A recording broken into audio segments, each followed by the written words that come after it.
بسم اللہ الرحمن الرحیم۔ فتح مکہ سے 15 روز بعد حضور نبی کریم صلی اللہ علیہ وآلہ وسلم کو خبر ملی کہ بنو ثقف کا حکمران آس پاس کے ساتھیوں کے ساتھ مل کر مسلمانوں کے ساتھ فیصلہ کن جنگ کی تیاری میں مصروف ہے۔ آپ صلی اللہ علیہ وآلہ وسلم 12,000 مجاہدین کے ساتھ اس خطرے سے نمٹنے کے لیے 27 جنوری سن 630 کو مکہ سے روانہ ہوئے اور 31 جنوری کو حنین کے قریب ایک گہری وادی میں اتر گئے۔ مالک بن عوف نے مسلمانوں کی آمد کی خبر پا کر انتہائی چالاکی سے کام لیتے ہوئے اپنی فوج کو وادی کے پیچ و خم میں یوں چھپا دیا تھا کہ مسلمانوں کو اس کی کانوں کان خبر نہ ہوئی۔ یکم فروری سن 630 کو اسلامی فوج کا ہر اول دستہ، جس کی قیادت حضرت خالد بن ولید رضی اللہ عنہ کر رہے تھے، گھات میں چھپے دشمن سے بے خبر حنین کے تنگ درے میں داخل ہوا۔ طاق میں بیٹھے دشمن نے اس پر تیروں کی بارش کر دی۔ مسلمانوں کے لیے یہ حملہ قطعی غیر متوقع تھا۔ دوسری طرف مجاہدین کا دستہ جس راستے میں داخل ہو چکا تھا وہ بے حد تنگ تھا۔ مجاہدین پر کئی اطراف سے بے تحاشا تیر برس رہے تھے۔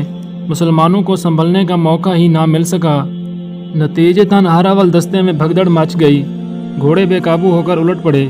حضرت خالد بن ولید رضی اللہ عنہ اپنے سپاہیوں کو پکار رہے تھے، لیکن ایسا شور اور افراتفری مچی تھی کہ کوئی آپ رضی اللہ عنہ کی آواز نہیں سن رہا تھا۔ ساتھ ہی آپ رضی اللہ عنہ چند ساتھیوں کی مدد سے حملہ آوروں کو روکنے کی کوشش میں لگے ہوئے تھے۔ آپ رضی اللہ عنہ کی توجہ بٹی ہوئی تھی۔ دشمن نشانہ تاک کر آپ رضی اللہ عنہ پر تیر برسا رہا تھا۔ کئی تیر آپ رضی اللہ عنہ کے جسم میں اتر چکے تھے، لیکن آپ رضی اللہ عنہ ڈٹے ہوئے تھے۔ آخر زیادہ خون بہہ جانے کے باعث آپ رضی اللہ عنہ بے ہوش ہو کر گھوڑے سے گر گئے۔ اس دوران ہر اول دستے کے پیچھے آتا اسلامی لشکر بھی اس تنگ راستے میں داخل ہو کر گھات لگائے دشمن کے تیروں کی زد میں آ چکا تھا۔ اسلامی لشکر ابھی ناگہانی برستے تیروں سے نہ سنبھلا تھا کہ شکست کھا کر پسپا ہوتا ہر اول دستہ اس سے ٹکرایا۔ اسلامی لشکر میں شدید افراتفری پھیل گئی اور سپاہی ادھر ادھر بھاگنے لگے۔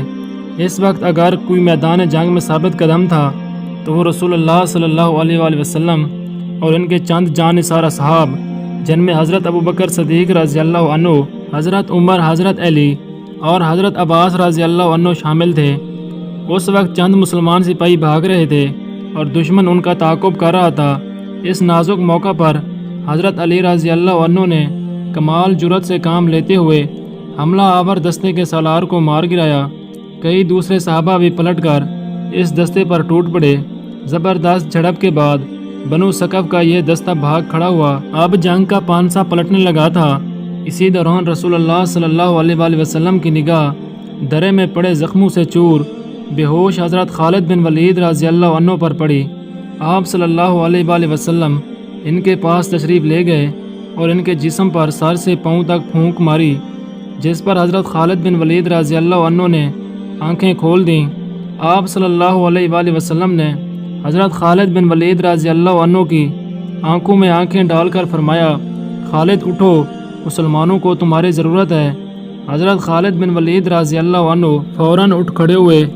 آپ صلی اللہ علیہ وآلہ وسلم کے حکم پر حضرت خالد بن ولید رضی اللہ عنہ کے جسم سے تیر نکال کر پٹی باندھ دی گئی۔ رسول اللہ صلی اللہ علیہ وآلہ وسلم کے الفاظ نے حضرت خالد بن ولید رضی اللہ عنہ کے جسم میں ایک نئی روح پھونک دی تھی۔ آپ رضی اللہ عنہ اٹھ کھڑے ہوئے، تلوار سنبھالی اور گھوڑے پر سوار ہو کر دشمن پر ٹوٹ پڑے۔ جسم پر بے شمار زخم تھے، لیکن اس مرد میدان کا جذبہ آسمان کو چھو رہا تھا اور ان کا گھوڑا سب سے آگے دشمن کی صفوں میں بجلی کی مانند دوڑ رہا تھا۔ دشمن حضرت خالد بن ولید رضی اللہ عنہ کے وار سے بچنے کے لیے چھپتے پھرتے تھے، لیکن انہیں کہیں امان نہ ملتی تھی۔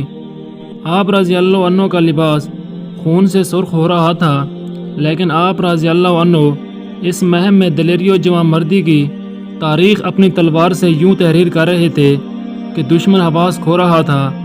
حریف قبائل کے کئی نامور سردار حضرت خالد بن ولید رضی اللہ عنہ کے ہاتھوں مارے گئے۔ دشمن پر حضرت خالد بن ولید رضی اللہ عنہ کی اتنی دہشت بیٹھی کہ کچھ ہی دیر بعد دشمن آگے آگے بھاگ رہا تھا اور حضرت خالد بن ولید رضی اللہ عنہ کا دستہ ان کے تعاقب میں تھا۔